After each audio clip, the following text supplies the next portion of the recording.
Good morning. I'm Abigail Keel, and this is Torie Ross, and we're two of the three members of the team that is responsible for this project. Our other member, Hope, is at a conference in California and couldn't join us today.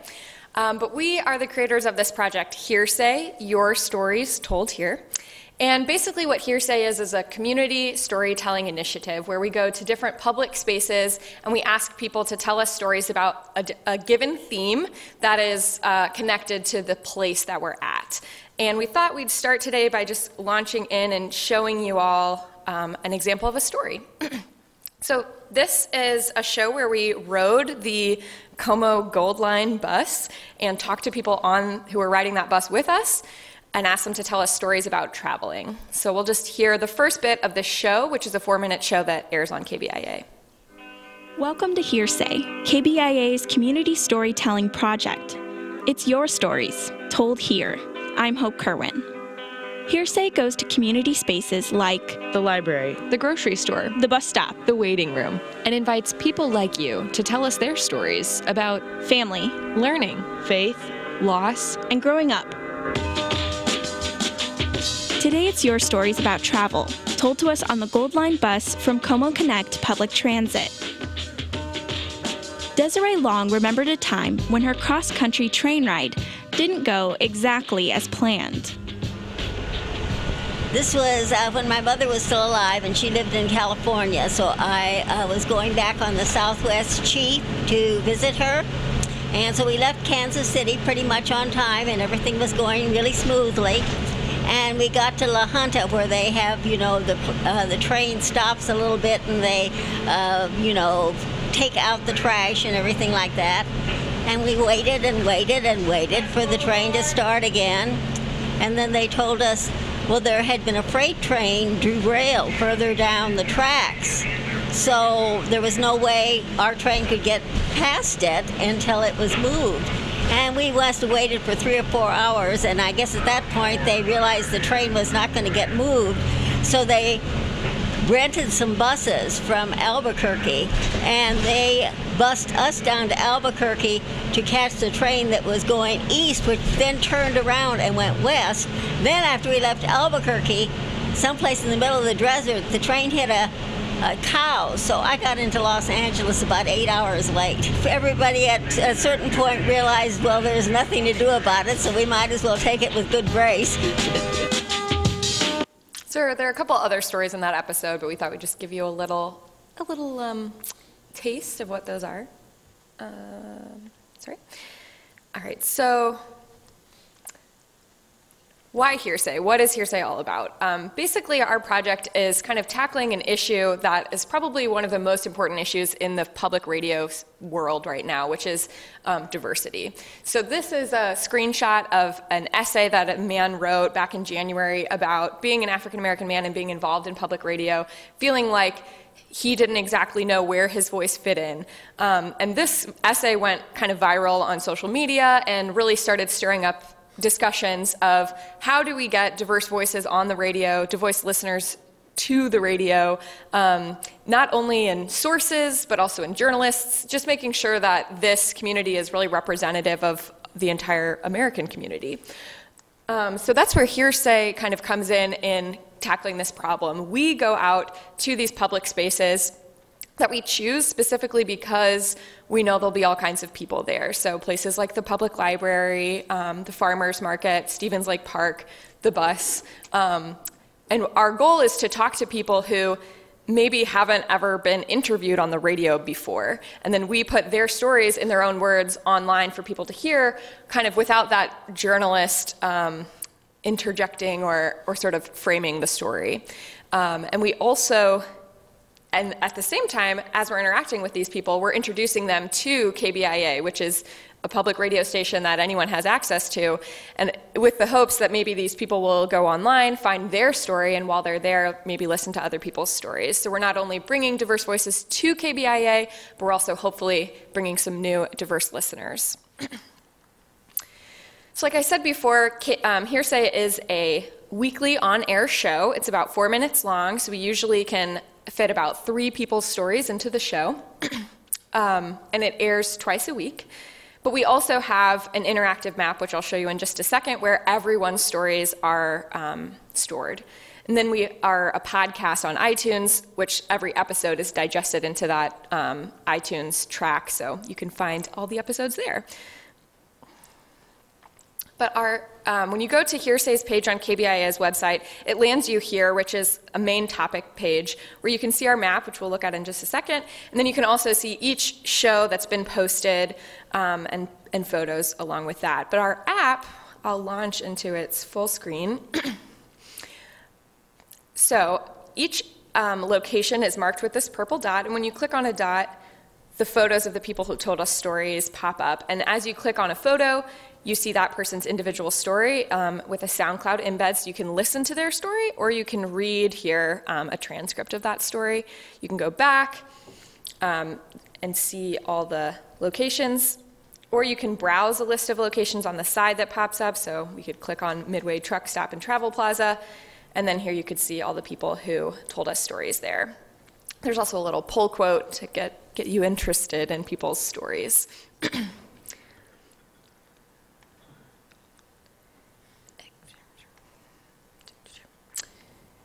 So that's kind of how our web app works.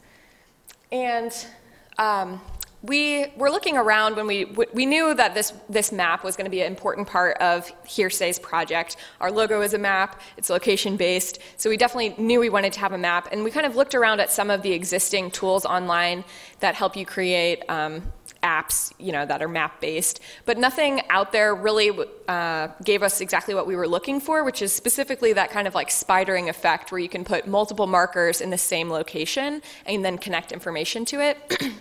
So we decided to go down the route of coding ourselves, which none of us had any really experience doing that. So we worked with Roman Kokolshev, who you'll hear from a little bit later.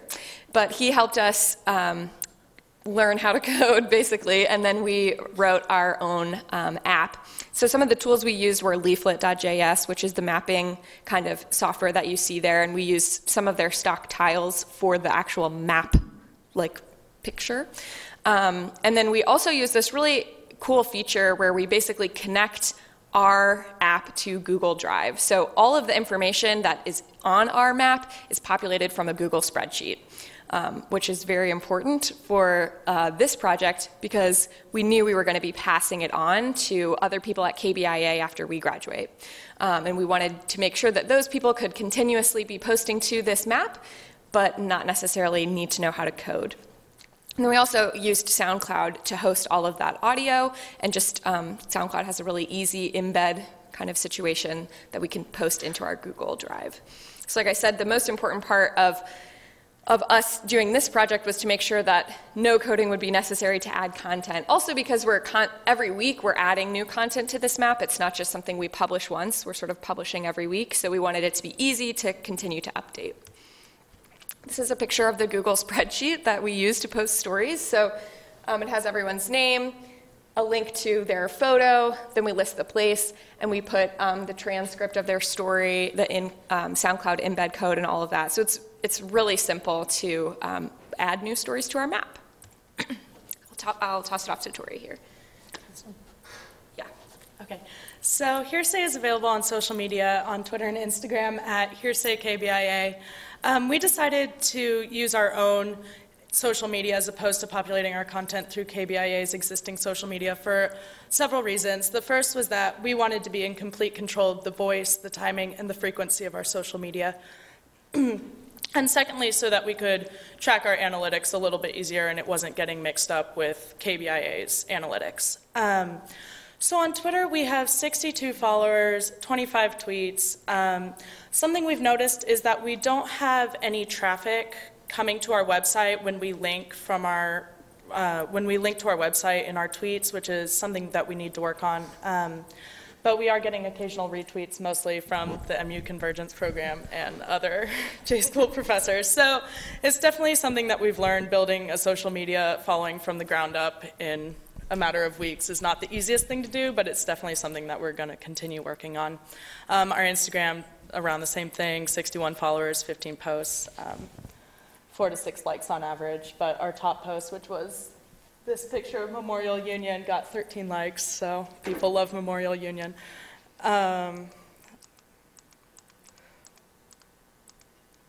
Okay, so we don't have any way of tracking our specific on-air analytics. However, our show airs twice a week, once on Tuesday afternoons and once on Wednesday mornings, between KBIA's two most popular programs. And we've heard word of mouth going out into the community, people saying, oh yeah, I've heard your promos, oh yeah, I heard your show last week, which is really exciting for us, and we're really appreciative to KBIA for playing those promos so often, because that's definitely helping us get out into the community more. Online, the web page that Abigail just showed you, our main page has 164 views. Our most popular post at the moment is Hickman High School, which is one of our most recent posts, and a trend we've been noticing is that our more recent posts are getting more viewers. So we've had an upward trajectory for viewers on each post, which is really exciting because that means more people are hearing about us and more people are actually going to the web page to look at us. The average time spent on our page is 2 minutes and 30 seconds, which isn't enough time to listen to the whole show because the whole show is 4 minutes. However, it is enough time to listen to around 2 to 3 stories, which is great. And then our SoundCloud, which is how we embed the actual audio stories onto our map, has 75 plays, and the most popular are The Library and The Farmer's Market. The library was stories about love, and the farmer's market was stories about food. So looking forward, as Abigail mentioned, it's really important to us to pass this project forward after the 3 of us graduate. So one way we're doing that is by making it as easy as possible for the next group of students who take this on to continue it. We'll be writing guides for how to do each of the specific jobs that we do to make sure the show is created each week, doing things like not needing to code on the website, things of that nature. We've been discussing applying for Localore, which is a grant funding project which matches communities across the U.S. with community storytelling projects through public media. And then we'll continue building our social media, hopefully making that grow a little bit more, getting a little bit more audience interaction with that. And then finally, we want to continue working on ways to get people to tell us actual stories pertaining to our theme as opposed to their thoughts on the theme. So for example, when we ask people stories about love, we want them to tell us a time that they were in love as opposed to how they feel about love in general, which is something that we need to work on with our line of questioning and things like that. And finally, just convincing people that they have a story to tell, because that is the whole point of Hearsay, is that we believe very strongly that everyone has a story to tell and everyone's story is worth publishing on public media. So going out there and just telling people who think, no, my thoughts don't matter, no, my opinions don't matter, that they do matter and that we do want to showcase them. Yeah. So thanks very that's much. Hearsay. A quick question for you. Talk a little bit more about how you think the program could be sustained. I mean, I know you have been working directly with your mentor, Ryan Famuliner, who's the news director of KBIA. He said good things about your project. How do we make sure that we continue to build that audience and that we continue to tell those stories once you graduate?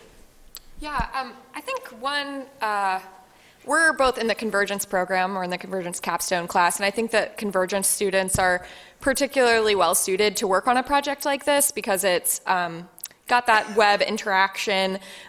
We take a lot of photos. There could be video in the future. So I think kind of using the convergence students that make their way through KBIA would be a great way to keep this project going. And since it is relatively easy to go out and ask people to tell you a story, it doesn't take a ton of training. Basically, people would just need to read our training guide that we're writing. So that's kind of our plan, is to tap into the convergence students who come through KBIA either in 4804 or 4806, which are those 2 entry-level classes. Say just a little bit more, too, if you would, about what you're learning about interviewing and how, when you're getting people to tell their personal stories, is a little different from interviewing somebody for a more traditional news story. Yeah, it's actually kind of heartbreaking every time we go out and we just approach someone and our little spiel is, hi, you know, we're from KBIA, we're doing a special project where we go out to the community and ask people to tell us stories on a given theme. Today's theme is blank. do you have a quick story that you might be willing to share? And most of the time people's response is, oh, I don't have anything to say. You don't want to talk to me. Or they'll be like, go talk to my friend. She has great stories. So we've learned a lot of kind of tricks to get people just to start talking to us. And then once they're talking, it's easier to ask them a question that leads to a story.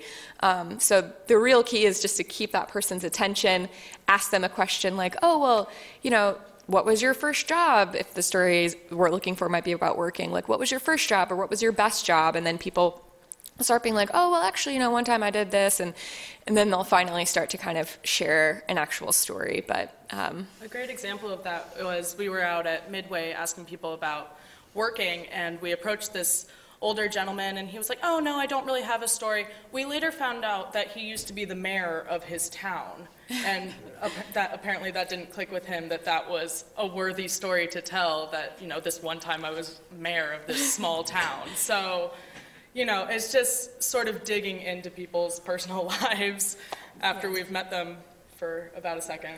Yeah, we also went to the Missouri State Capitol last week, and that story aired yesterday and this morning. But that was a really fun one because we ended up running into Nicole Galloway, who was just appointed state auditor. She's the Boone County treasurer, yeah. And so that was like a fun event too, where we kind of ran into her, and our stories we were asking were about change. And so she obviously was in the middle of a very important change. So she told us that story, and it ended up being a great episode. I just wonder, as a last question, if you think that getting out beyond Columbia might be a great target for bringing in new audiences to KBIA. Just talk a little bit about why you think it's useful to get outside the boundaries of the city. For sure. I mean, if any of you listen to KBIA, then you know the types of stories and the types of people that you hear regularly on any public radio station, really, which is academic types, experts, and occasionally somebody who might be like a regular Joe who's did something special, whose story is being featured. But public radio is a service for the entire public, and I think that getting out into some of the smaller communities around Columbia that have 91.3 on the dial and can listen to KBIA, but maybe don't listen right now because they don't hear people from their community, they don't hear stories that matter really to them. This project not only engages those people and gives them a chance to be on the radio, but it also kind of makes those communities feel important and makes the stories from those communities broadcast out to the larger world. So, yeah. All right, Abigail, Torie, thank you very much, and thanks again to Team Hearsay. We hope you'll listen.